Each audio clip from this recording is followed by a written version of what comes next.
अस्सलाम वालेकुम, क्या हाल है आप सब लोगों का। उम्मीद करती हूँ आप सब लोग खैरियत से होंगे, अपना बहुत सारा ख्याल रख रहे होंगे। तो आज मैं आप लोगों के लिए लेकर आई हूँ बहुत ही क्रीमी लजीज चिकन कढ़ाई की रेसिपी। ये बहुत मज़े की बनने वाली है और आप लोगों को ज़रूर पसंद आएगी। आप लोग ज़रूर ट्राई कीजिएगा। तो चलिए आइए चलते हैं जिसकी रेसिपी की तरफ। बिस्मिल्लाहिर्रहमानिर्रहीम। तो इसके लिए हमें 1 किलो तकरीबन चिकन चाहिए होगा। चिकन जो है वो मिक्स है और इसके लिए हमें अदरक लहसुन का पेस्ट चाहिए होगा और इसके लिए हमें दही चाहिए होगा। 10 से 15 अदद हरी मिर्चें हैं जो है उनका मैंने पेस्ट बना लिया है, वो चाहिए हमें। और 2 अदद मैंने बड़े प्याज़ों को स्लाइस कर लिया है। अब हम एक पतीली लेंगे और इसके अंदर हम ऑयल ऐड कर देंगे। ऑयल हमें ज़्यादा इसके लिए चाहिए होगा तो इसलिए हम थोड़ा ऑयल ज़्यादा ऐड करेंगे। ऑयल जब हमारा अच्छे से गर्म हो जाएगा तो हम इसके अंदर 1 चम्मच भर के ज़ीरे का ऐड कर देंगे। ज़ीरा जब हमारा अच्छे से गर्म हो जाएगा, भुनने लगेगा, खुशबू आ जाएगी तो हम इसके अंदर अपने प्याज ऐड कर देंगे। प्याज ऐड करने के बाद हम इनको ब्राउन होने तक अच्छे से भून लेंगे। तो आंच जो है यहाँ पर दरमियानी रखनी है और दरमियानी आंच पर हमने अपने प्याज़ों को अच्छे से भून लेना है। 1 चम्मच हम इसके अंदर सूखा धनिया ऐड कर देंगे। प्याज जो है वो हमें हल्के ब्राउन करने, ज़्यादा ब्राउन नहीं करने, तो आपने इस बात का भी ख्याल रखना है। अब हम लहसुन अदरक का पेस्ट ऐड कर देंगे और इसको ऐड करने के बाद हम इसको भी अच्छे तरीके से भून लेंगे। जब लहसुन अदरक का कलर भी गोल्डन हो जाएगा तो हम इसके अंदर चिकन ऐड कर देंगे। मीडियम फ्लेम पर हम चिकन को कलर चेंज होने तक अच्छे से भून लेंगे।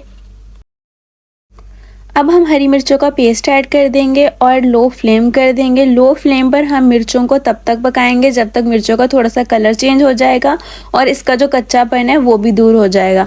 क्योंकि अच्छे से हम जब इसको नहीं पकाएंगे तो हमारे गले में लगेगी, तो इसलिए आपको इस बात का ध्यान रखते हुए मिर्चों को अच्छे से चिकन के साथ भूनना है। अब हम 1 चम्मच इसके अंदर नमक ऐड कर देंगे। 1 चम्मच ही हम इसके अंदर हल्दी ऐड कर देंगे। हाफ चम्मच के करीब हम इसके अंदर कुटी हुई लाल मिर्चें ऐड कर देंगे। हाफ चम्मच ही हम इसके अंदर काली मिर्चों का ऐड करेंगे। चम्मच की मदद से हम अच्छे से इन मसालों को इसके अंदर मिक्स कर लेंगे और अब हम अपनी हांडी को अच्छे से भून लेंगे। जो हमारी चिकन कढ़ाई है इसके अंदर बहुत अच्छा टेस्ट आएगा जब हम इसके अंदर स्पाइसेस बाद में ऐड करेंगे। इसके अंदर पहले से स्पाइसेस नहीं जाएंगे और ना ही इसके अंदर टमाटर जाएंगे। तो ये जो है ये बहुत मज़े की बनने वाली है। ऑयल जो है जैसे हम रेस्टोरेंट में खाते हैं वो ऑयल ज़्यादा यूज़ करते हैं, तो हमने इतना ऑयल तो नहीं लिया, लेकिन मुनासिब ऑयल हमने लिया है ताकि इसका जो टेस्ट है वो रेस्टोरेंट स्टाइल ही आए।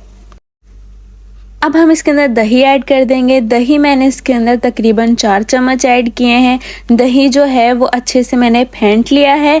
दही हमने खट्टे वाला यूज़ नहीं करना, फ्रेश वाला दही यूज़ करना है। जो क्रीमी दही होता है वो इसके अंदर जाएगा। अब आपने अच्छे से दही को पका लेना है। हमने इसके अंदर कोई एक्स्ट्रा पानी कुछ भी अभी तक ऐड नहीं किया है। दही ने अपना पानी छोड़ा है और चिकन ने भी अपना पानी छोड़ा है। अब हम इसके अंदर 3 अदद हरी मिर्चें ऐड कर देंगे। हरी मिर्चों का टेस्ट बहुत अच्छा आता है, तो आप भी इसके अंदर ऐड कीजिएगा और उसके बाद इसको अच्छे से हम भून लेंगे।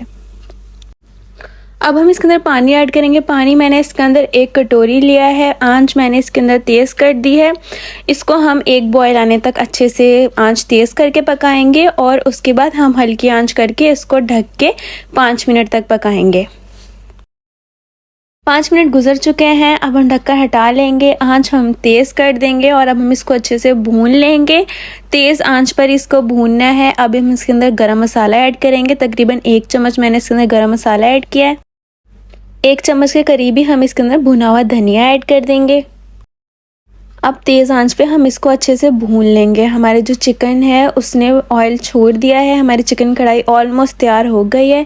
माशाल्लाह से बहुत लजीज, बहुत मज़ेदार ये कढ़ाई बनने वाली है। आप लोग ज़रूर ट्राई कीजिएगा। उम्मीद करती हूँ आप लोगों को मेरी आज की रेसिपी बहुत पसंद आई होगी। अगर तो पसंद आई हो तो मेरी वीडियो को लाइक और शेयर और कमेंट ज़रूर कीजिएगा। और अगर तो आप मेरे चैनल पर न्यू हैं तो प्लीज़ मेरे चैनल को सब्सक्राइब भी कर दीजिएगा। मिलते हैं किसी नेक्स्ट वीडियो में। अपना रखिएगा बहुत सारा ख्याल, मुझे अपनी दुआओं में याद रखिएगा। अल्लाह हाफिज़।